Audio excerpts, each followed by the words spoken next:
Hello friends, in the previous video we saw that in the early 19th century Russia had already increased its influence in Persia. Britain was afraid that after Persia, Russia might not enter Afghanistan because if this happens, Russia will also try to snatch India from Britain. At that time, the Governor General in India was Lord Auckland, who had come to India in 1836. He understood that in such a situation, it is necessary that whatever government is in Afghanistan should follow our instructions. At that time, the Amir of Afghanistan was Dost Muhammad. Auckland tried to make a friendly alliance with Dost Muhammad. Dost Muhammad was also ready for this, but he had a condition, and the condition was that the British East India Company should get him back Peshawar, which was captured by Maharaja Ranjit Singh in 1834. But British East India Company could not ask Maharaja Ranjit Singh to return Peshawar. So, because of this reason, the talks between Dost Muhammad and Lord Auckland had failed.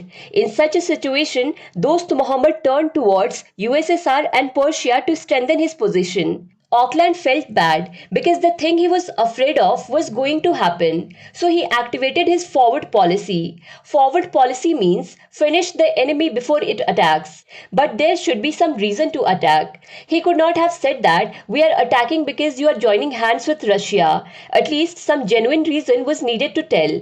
So the British East India Company said that Shah Shuja is the rightful owner of the throne of Afghanistan, and for him we will fight this battle. Actually, Shah Shuja was the king of Afghanistan from 1803 to 1809. But in 1809, his throne was overturned and he fled first to Punjab and then in the shelter of British East India Company.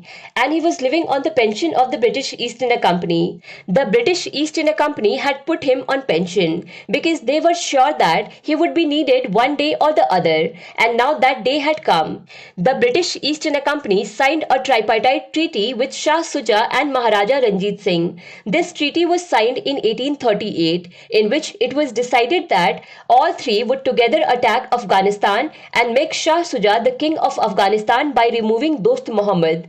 And Shah Shuja, after becoming the king, will run the foreign policy of Afghanistan at the behest of Britishers. Apart from this, the claim that Maharaja Ranjit Singh was making on the right bank of Indus will also have to be accepted by Shah Shuja. After becoming the king, Shah Shuja will also give up Afghanistan's claim on Sindh. That is, the treaty was beneficial for all three. And immediately after this treaty, Afghanistan was attacked, which we will now understand through the map. This war was called the First Anglo Afghan War. It started in 1839 and ended in 1842. In the capital of Afghanistan, Kabul, to attack Dost Muhammad, the path chosen by Lord Auckland of the British East India Company was something like this. To enter Afghanistan, they had entered Quetta through Bolan Pass, then Kandahar, Ghazni, and finally had to capture Kabul. You can see that in this plan, entry is being done from south of Afghanistan. That is, the British army passed through Sindh. If they had to pass through Punjab, they could have reached Kabul quickly. But Maharaja Ranjit Singh had clearly said that British forces would not enter from Punjab. This was the reason that they had to pass through Sindh. Now, it is also important to know here that the king or Amir of Afghanistan did not keep much army with himself.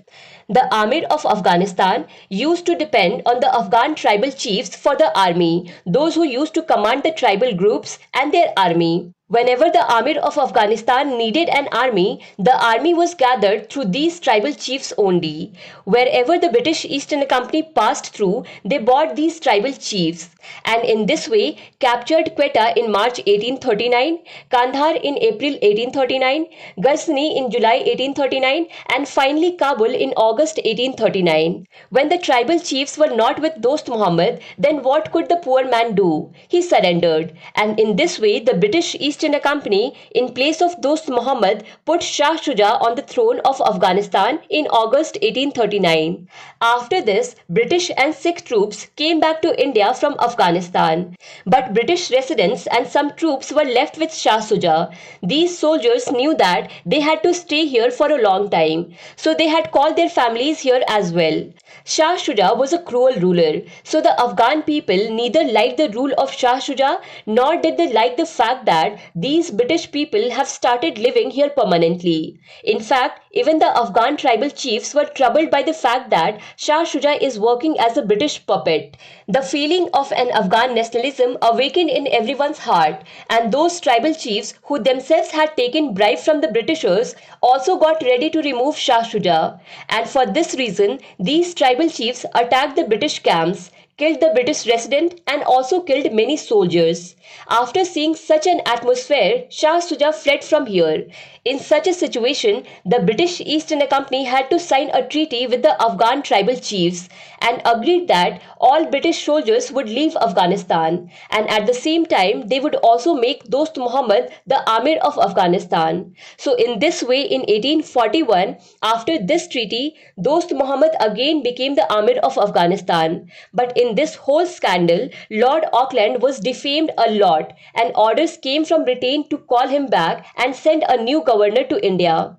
In this way, in February 1841, Lord Ellenborough was made the Governor General of India by removing Lord Auckland. Lord Ellenborough had to avenge the insult. He again attacked Afghanistan in 1842 and captured Kabul in September 1842. But he knew that removing Dost Muhammad and making someone else the Amir of Afghanistan would be equivalent to repeating his mistake.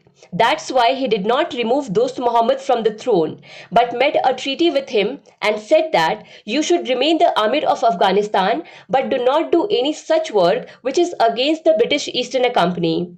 There was no harm in this for Dost Muhammad also, because even after this treaty, he could remain independent ruler of Afghanistan. So you see that the situation which was before the first Anglo-Afghan war was almost the same situation even after the end of the war. The British East India Company wasted almost 3 years in this war, spent crores of rupees and lost thousands of soldiers, got nothing and insulted separately. So this was the first Anglo-Afghan war. In the next video we will discuss John Lawrence's policy of masterly inactivity and see why the second Anglo-Afghan war took place. To understand Indian history and Indian polity in detail, do follow Bookstawa playlist. Link is given in the description box. Thank you for watching Bookstawa.